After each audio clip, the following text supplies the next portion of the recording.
नमस्कार, बिहार के चंपारण में आपका स्वागत है। ये बात है 1917 की, जब देश अंग्रेज़ों की गुलामी से गुजर रहा था और ठीक उसी वक्त महात्मा गांधी दक्षिण अफ्रीका में सत्याग्रह के सफल प्रयोग करके भारत लौटे थे और वो इस देश को समझने की कोशिश कर रहे थे। और उसी वक्त में उन्हें ये खबर मिली कि चंपारण में नील के किसानों पर अंग्रेज़ों का अत्याचार बहुत ज़्यादा बढ़ गया है और किसानों के आग्रह पर ही वो आ गए यहाँ चंपारण में। 10 अप्रैल को पटना से होते हुए 15 अप्रैल 1917 को मोहनदास करमचंद गांधी चंपारण के इसी मोतिहारी की रेलवे स्टेशन पर पहुंचे और इसी प्लेटफॉर्म नंबर 2 पर वो उतरे। और उसके बाद से महात्मा गांधी का राष्ट्रीय राजनीति में न सिर्फ उदय हुआ, बल्कि भारत के पहले सत्याग्रह के प्रयोग के तौर पर इस धरती को जाना गया। चंपारण, बिहार की वो धरती जिसका नाम चंपा के फूलों के अरण्य के नाम पर पड़ा, लेकिन इतिहास में इसे मोहनदास करमचंद गांधी की शुरुआती कर्मभूमि के लिए जाना गया और बाद में गांधी का चंपारण से रिश्ता ऐसा जुड़ा कि उन्होंने चंपारण को अपना न सिर्फ सत्याग्रह का सफल प्रयोग स्थल बना लिया, बल्कि यहाँ के लोगों के दिल में वो बस गए। इस कार्यक्रम में हम आपको आज उसी चंपारण क्षेत्र की यात्रा पर लेकर आए हैं, जहां गांधी अंग्रेजों के अत्याचार और नील की खेती से त्रस्त किसानों की मांग पर खिंचे चले आए।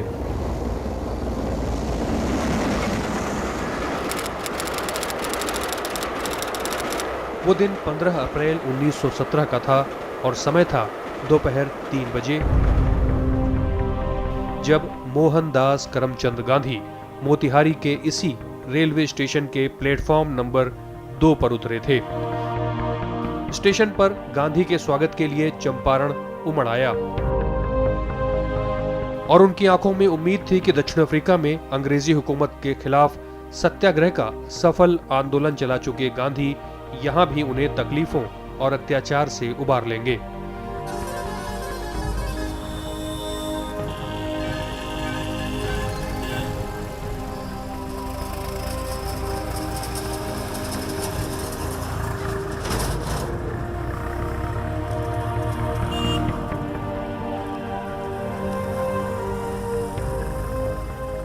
दरअसल गांधी जी को चंपारण बुलाने का श्रेय इस इलाके के किसान राजकुमार शुक्ल को दिया जाता है, जिन्होंने नीलहों यानी जबरन नील की खेती करवाने वाले अंग्रेजों और जमींदारों के अत्याचारों से आजादी के लिए बैरिस्टर मोहनदास करमचंद गांधी को मुक्तिदाता के रूप में पाया था। 3 कट्ठिया के हिसाब से बीघा में 3 कट्ठा के अनुपात में वहाँ फसल जो है सो मुफ्त पहुँचाना पड़ता था कोठी में।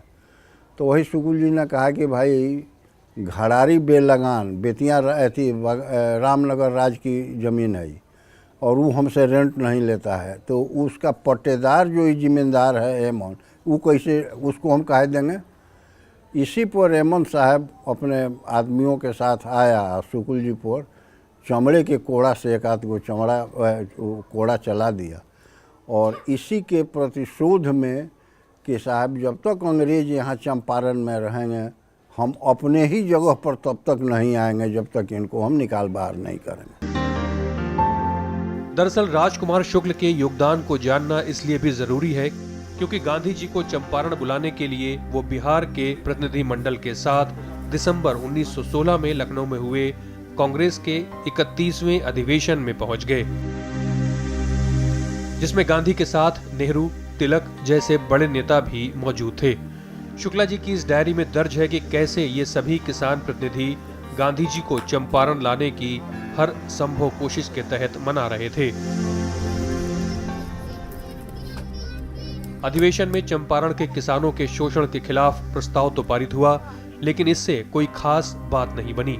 लेकिन उसके बाद राजकुमार शुक्ला गांधी जी के पीछे लगे रहे और कानपुर से लेकर अहमदाबाद तक आ गए। आखिरकार गांधी जी ने चंपारण आने का आश्वासन दिया और 9 अप्रैल 1917 को राजकुमार शुक्ला कलकत्ता में गांधी जी के साथ पटना आने वाली ट्रेन में मौजूद थे।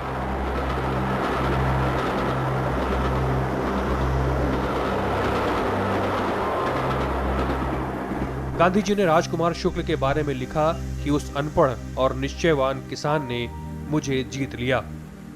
ये गए गांधी जी के पास साबरमती और गांधी जी कहे कि हम अमुक तारीख को कलकत्ता आएंगे, भूपेन बाबू के डेरा पर उनको जैसा पता चला कि हम वहीं रुकेंगे, तो ये 2 दिन पहले ही से डेरा डाल दिए थे। उन्होंने अपने आत्मकथा में लिखा भी कि मैंने इस व्यक्ति से सत्य, हिंसा और ईश्वर का साक्षात्कार किया।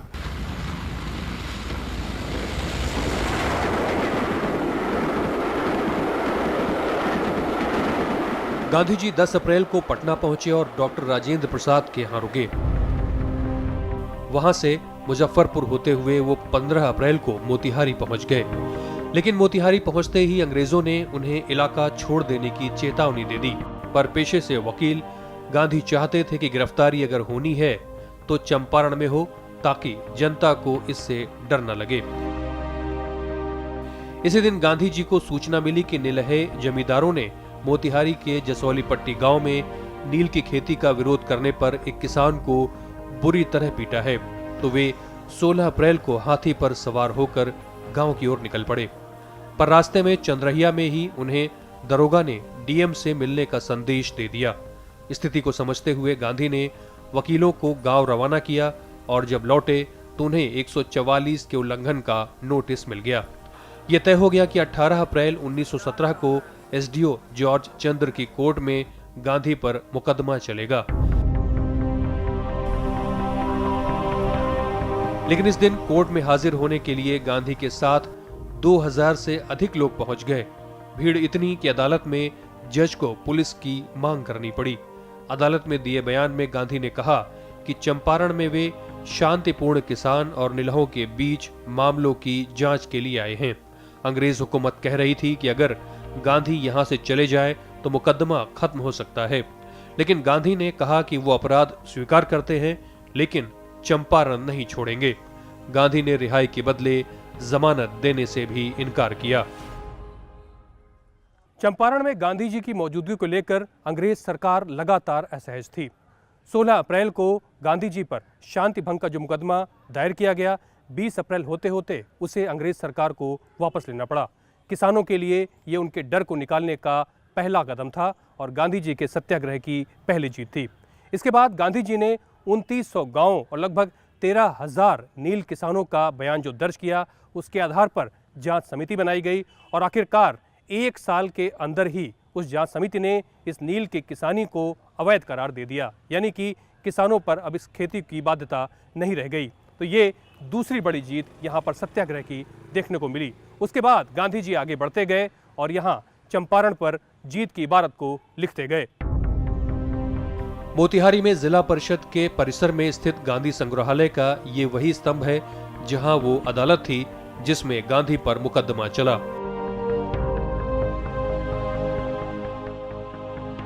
अखबारों में इस मुकदमे की खूब चर्चा हुई।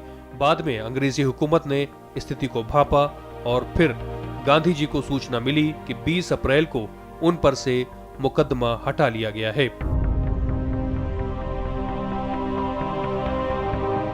यही वो मोहनदास करमचंद गांधी की पहली जीत थी जिसने चंपारण के लोगों को निडर बनाया और ये भरोसा बढ़ा कि कानून से ऊपर लोकमत हो सकता है।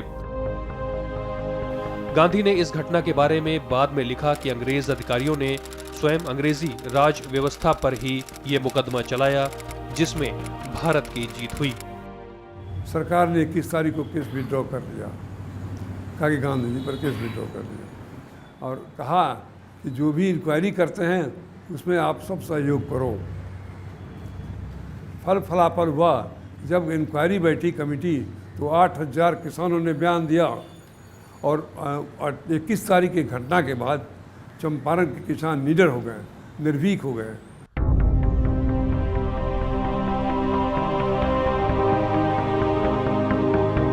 अंग्रेजी गुलामी का दंश किसानों पर और भी ज्यादा जिस नील की खेती की वजह से था, उसकी पीड़ा चंपारण के किसानों को सबसे ज्यादा इसलिए थी क्योंकि यहाँ उन्हें 3 कठिया व्यवस्था के तहत नील उगाना पड़ता था। यानी वो व्यवस्था जिसके तहत 1 बीघे के 20 में से 3 कट्ठे में नील उगाने की मजबूरी थी। नील के पौधे की गहरी जड़ों से जमीन के बंजर होने का खतरा होता था और धान की फसल को नुकसान पहुंचता। नील का खेती जो था ना, 1 बीघा में 3 कट्ठा वो नील की खेती कराते थे जबरदस्ती, और वो मिट्टी इतना महीन करवाते थे कि घड़ा भरने के बाद ऊपर से गिराया जाता था। पानी घड़ा में भर कर ऊपर से गिराया जाता था। नीचे आने के बाद अगर फूट गया तो खेत तैयार नहीं है, और नहीं फूटता था तो खेत तैयार है, तो उसमें नील की खेती लगवाते थे। और अगर कोई किसान नील की खेती नहीं करता तो उस पर निलहे जमींदारों के अत्याचारों का कहर टूट पड़ता। ऊपर से 46 तरीके के टैक्स ने उन्हें त्रस्त कर रखा था।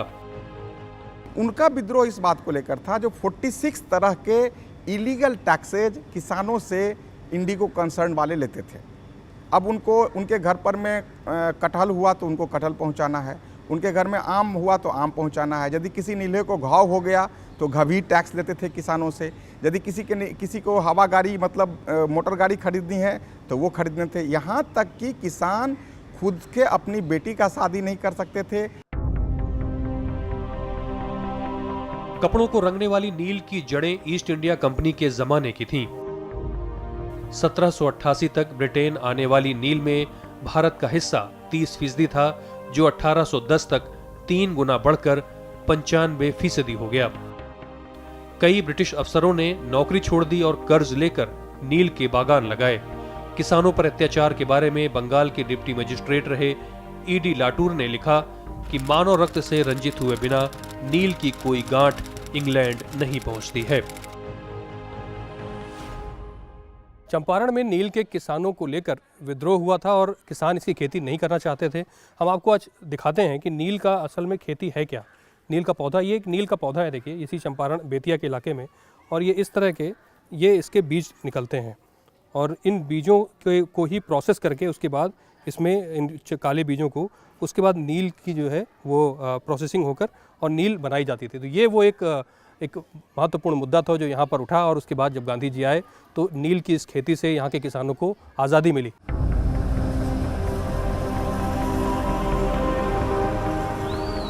नील की खेती में बार बार नील की कोठियों का जिक्र आता है, जिसे आम बोलचाल की भाषा में नीलहा कोठी कहा जाता है। यहाँ से ही किसानों के खेतों में जबरन उगाई गई नील का कारोबार संचालित होता था। कोठियों के पास कारखानों में नील के बीज से निकली नील अंग्रेजी हुकूमत के राजकोष में इजाफा करती रहती। चंपारण के इन इलाकों में दर्जनों कोठियां इतिहास में दर्ज हैं। डर ने किसानों को इतना आक्रोशित कर दिया कि 1907 में मोतिहारी में निलहे और नील फैक्ट्री मैनेजर ब्लूमफील्ड को दिन दहाड़े पीट कर मार दिया गया था। चंपारण के इलाके में किसानों पर अंग्रेज जबरन ये दबाव डालते थे, अत्याचार करते थे कि वो नील की खेती करें। उसी में से एक है ये कुड़िया कोठी। इस कोठी का कॉन्सेप्ट ये होता था कि अंग्रेज़ों का यानी नीलहों का, जमींदारों की इस जगह पे, ये बेतिया का ये इलाका है कुड़िया कोठी का, यहाँ पर कोठी यानी कि बड़े बड़े भवन हुआ करते थे। यहाँ पर अंग्रेज़ों के बड़े अधिकारी जमींदार बैठते थे।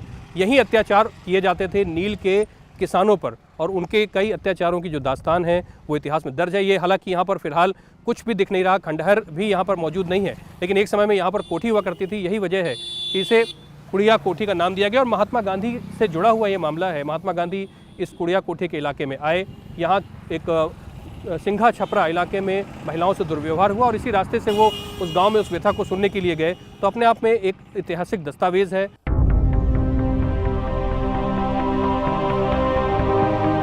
पूरे चंपारण के इलाके में नील जमींदारों की इस तरह की कई कोठियां हैं।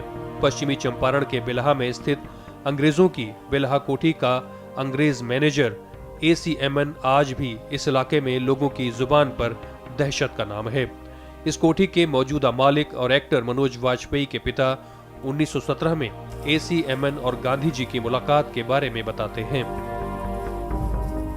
गांधी जी आए, मेरे पिताजी बता रहे थे, गांधी जी जब आए तो इसको पता चला कि गांधी आ रहे हैं, तो ये सब खाली कराए हुए था, मैंने किसी को आने वाने नहीं दे रहा था। खड़ा होकर के घूम रहा था, वो इधर देख रहा था कि गांधी जी शायद इधर से आए। अरे भिटियारवा से आने में ऐसे होकर के कहीं आए, 2-3 आदमी आए, अरे भागो भागो भागो भागो, जल्दी भागो, गांधी आ रहा है। हमें तो गांधी जी इधर से आए, जैसा पिताजी बता रहे थे, ऐसे आए गांधी जी। तो उनसे कहता है, ए कहाँ आ रहा है, भागो, तुमको पता नहीं है गांधी आ रहा है। तो हंस करके बोले कि मैं ही गांधी हूँ।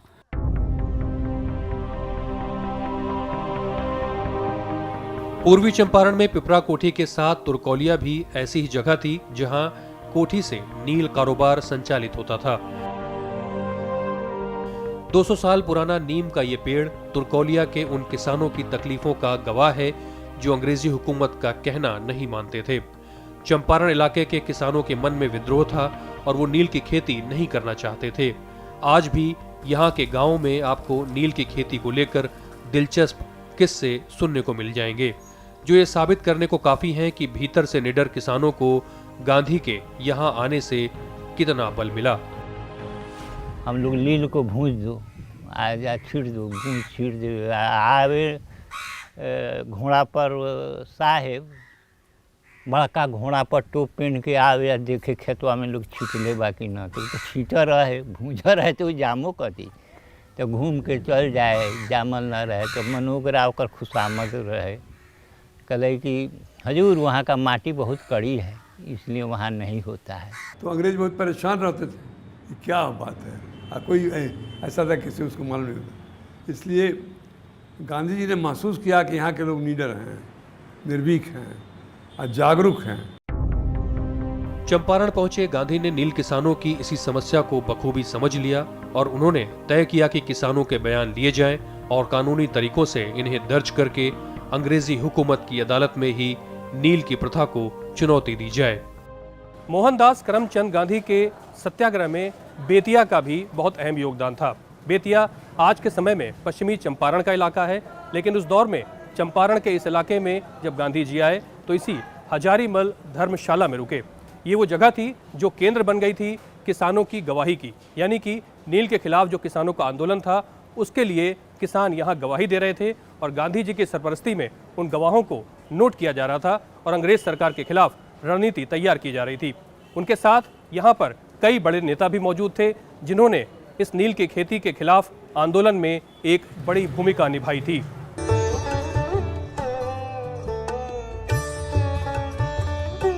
मोतिहारी के बाद गांधी जी का अगला पड़ाव बेतिया था।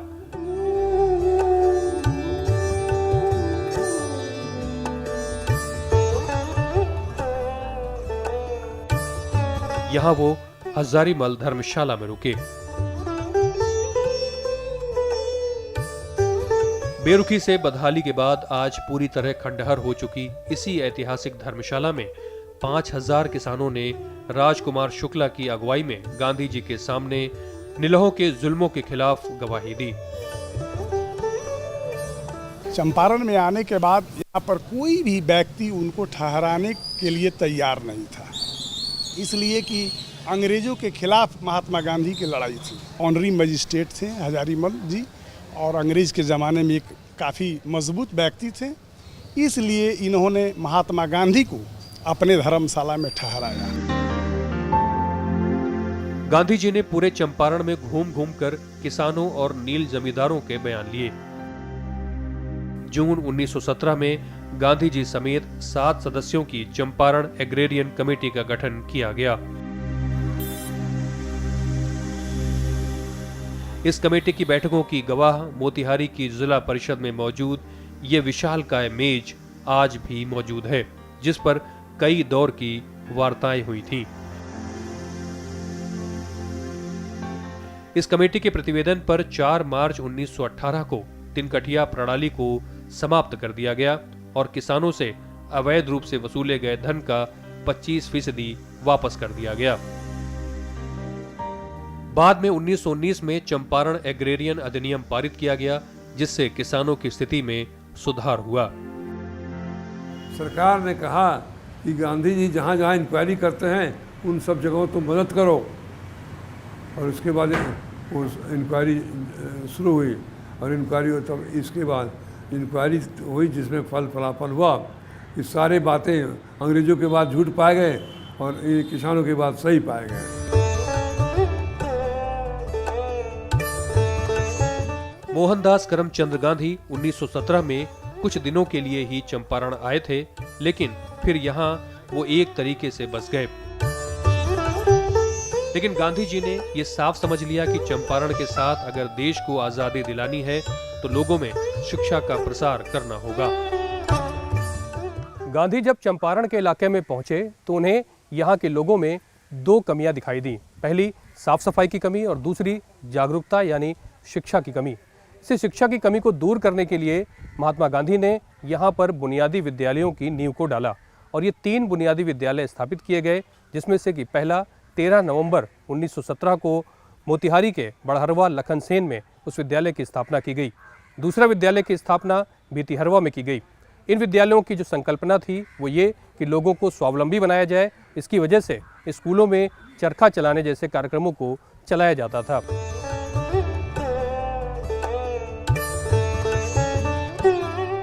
गांधी 1917 में जब चंपारण आए थे तो 14 नवंबर को बड़हरवा लखनसेन गांव में पहली पाठशाला खोली थी।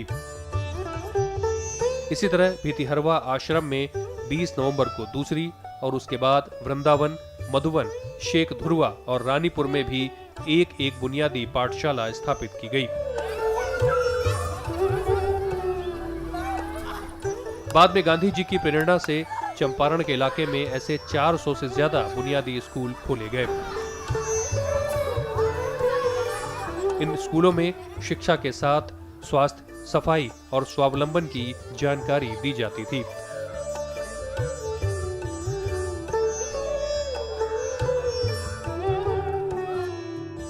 बड़हरवा लखनसेन में गांधी ने लोगों को समय की कद्र करने के साथ चरखे के जरिए स्वावलंबन का पाठ पढ़ाया।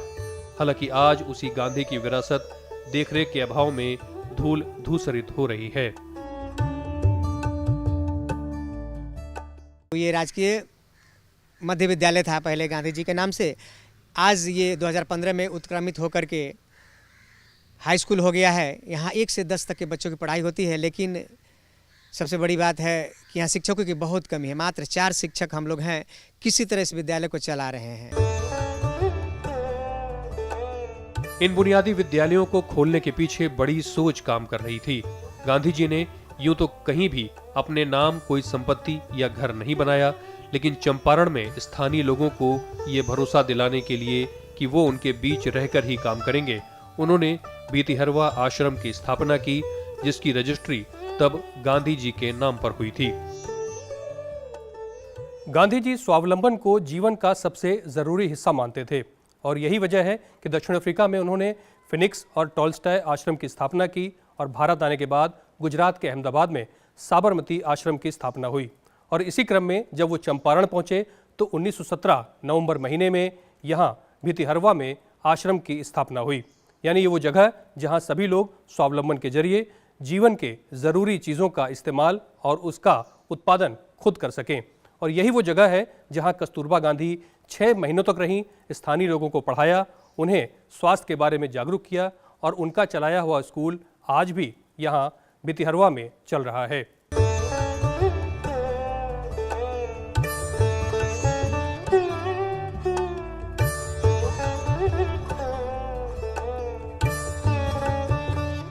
इस आश्रम में आज भी 1917 की गांधी जी से जुड़ी चीजें संरक्षित करके रखी गई हैं। लेकिन अहम बात यह कि गांधी जी के इन आश्रमों में उस दौर में स्वावलंबन सिखाया जा रहा था जब गुलामी से लड़ने के लिए इसकी सबसे ज्यादा जरूरत थी।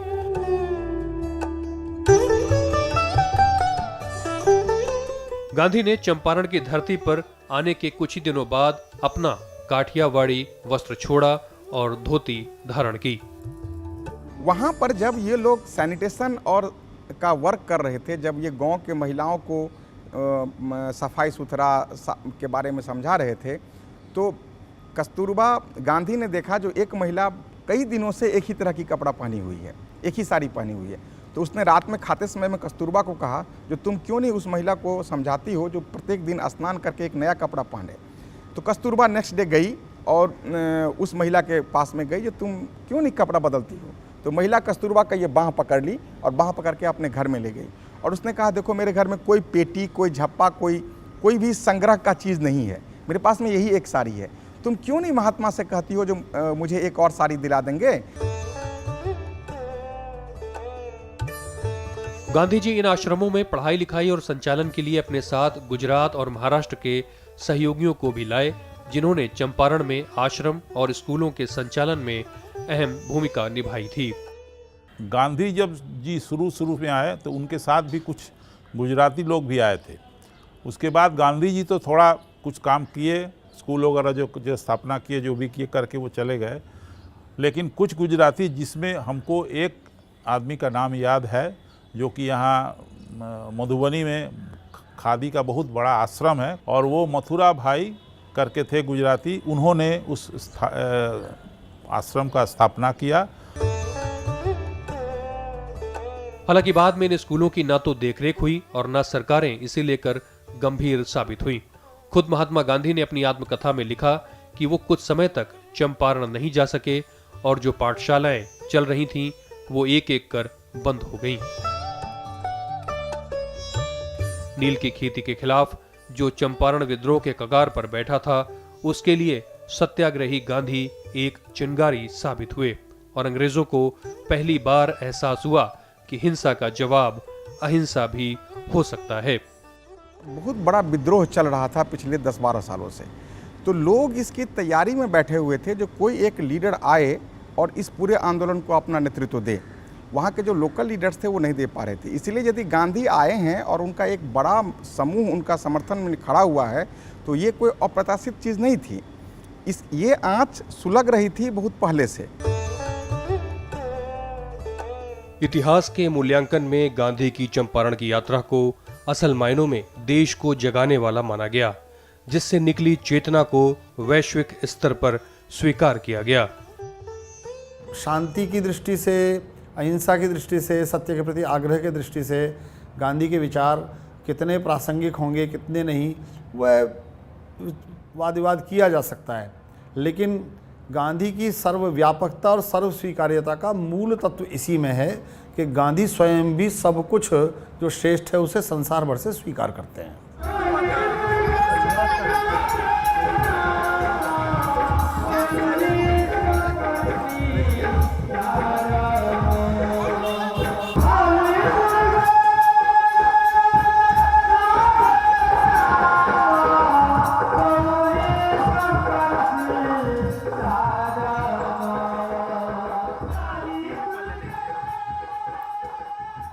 चंपारण ने गांधी को एक सत्याग्रही और स्वतंत्रता सेनानी के तौर पर इस देश के लोगों के दिलों में स्थापित कर दिया और चंपारण से गांधी का जो रिश्ता बना वो आने वाले कई सालों तक जुड़ा रहा। लेकिन गांधी अब देश के दूसरे हिस्सों में भी स्वतंत्रता की अलग जगाने के लिए निकल चुके थे और उनका अगला पड़ाव गुजरात से था। अब आप हमारी अगली सीरीज देखेंगे गुजरात से। तब तक दीजिए मुझे इजाज़त। नमस्कार।